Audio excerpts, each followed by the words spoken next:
আসসালামু আলাইকুম রহমতুল্লাহ ওবরাকাত। আপনারা কেমন আছেন? আশা করি ভালো আছেন। আসলে আমি মোহাম্মদ ইমরান বিন কাসেম। আমি আপনাদেরকে যে 5 স্টার হোটেলের আপনাদেরকে একটা ভিউ দেখাচ্ছি যে আসলে হাউসকিপিংয়ের কাজ করতে হলে কিভাবে কাজ করতে হয়। কাজ শিখতে হবে আগে। আগে আপনাকে কাজ শিখতে হবে, তারপর আপনি করতে পারবেন। কেউ যদি 5 স্টার হোটেলে কাজ করতে চান, তাহলে তার জন্য আসসালামু আলাইকুম মাস্ট বি রহমতুল্লাহ। আগে এই যে আমাদের নাসির ভাই হাউসকিপিংয়ে কাজ করতে হবে। এই ব্যাটগুলো দেখেন, বানায় আমার শেষ এক করছে। সাথী এই কাজ যে করতেছে। একটা তিনি ব্যাট এত ব্যাটগুলা সুন্দর বানাইতেছে, তাতি করছে, কিভাবে এটা হচ্ছে ফিলু লাগায়, সোফিটার লোগো।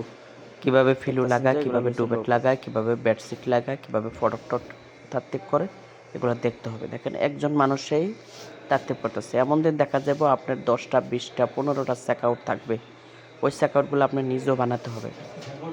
কথা কি কইছে বুঝতে পারছেন? তাহলে আস্তে আস্তে করে এই কাজটা শিখতে হবে। যদি কেউ কাজ শিখতে চান, তাহলে আমার ভিডিওটা সবসময় ফলো করে রাখবেন।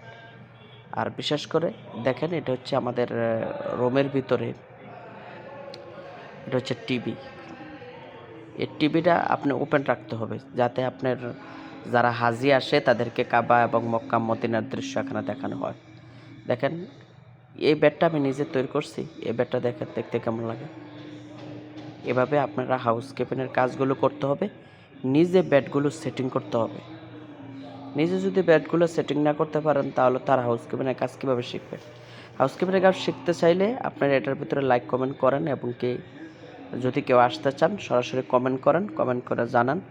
তাহলে ইনশাল্লাহ আমি মদিনাতে আসে আপনাদেরকে আনার চেষ্টা করব। যিনি আসতে চান, ইনশাল্লাহ চেষ্টা করব।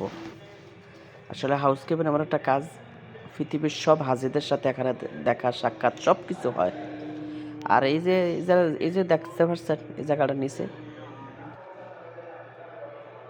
এখানে হচ্ছে আপনার মিনিবার আইটেম দেওয়া হচ্ছে। এ দেখতেছেন ভিডিওটাতে মিনিবার। আমি এখানে মিনিবার দিচ্ছি। মানে মিনিবার মানে হচ্ছে কমপ্লিমেন্টারি, মানে জুস, পেপসি, 7 আপ, আরও 5-6 আইটেমের মাল আপনি দিতে হবে, এবং কি পানির সুদ্ধা আপনি তাদেরকে কমপ্লিমেন্টারি দিতে হবে, সাজিয়ে রাখতে হবে। তারা আসলে পরে বা জাস্ট তারা খাবে। হাজিদের জন্য এটা হচ্ছে তাদের হাদিয়া, তাদেরকে এটা দিতে হবে। আর আপনি কাজ